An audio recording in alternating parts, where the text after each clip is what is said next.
सोमनाथ जी, आप लोकसभा का चुनाव लड़ रहे हैं। राजनीति आपके लिए नई नहीं है, पहली पारी से ही आप मंत्री भी रहे, अब भी बड़ी जिम्मेदारियां संभाल रहे हैं। पॉलिटिकल समीकरण जिस तरह का है अभी, उसे किस तरह देखते हैं?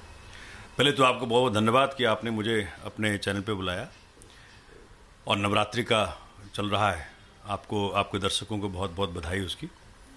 देखिए, पॉलिटिक्स बेसिकली हमारे लिए पॉलिटिक्स है नहीं। जैसा अरविंद जी ने बार बार अपने वक्तव्य में कहा है कि हमें राजनीति करनी नहीं आती, हम राजनीति के जरिए सेवा करने आए हैं।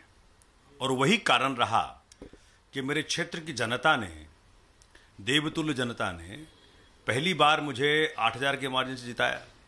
सेकेंड टाइम उन्होंने मुझे मार्जिन दिया 16,000 का, तीसरी बार मार्जिन दिया 19,200 का, और चौथी बार तो कमाल ही कर दिया।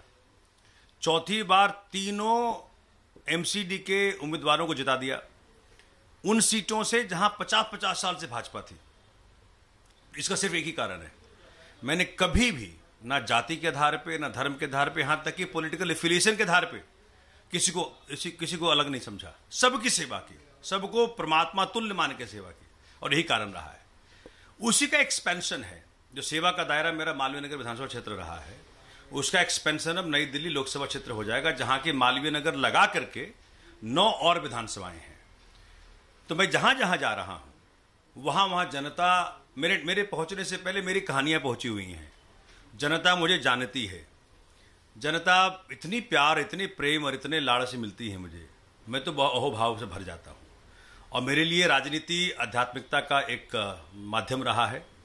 चूँकि हिंदुओं ने कहा, हिंदू धर्मों ने कहा, हिंदू धर्म के अंदर ग्रंथों ने कहा कि हर व्यक्ति परमात्मा स्वरूप है। तो परमात्मा स्वरूप व्यक्ति की सेवा करने का मौका मिले, इससे बड़ी बात क्या हो सकती है।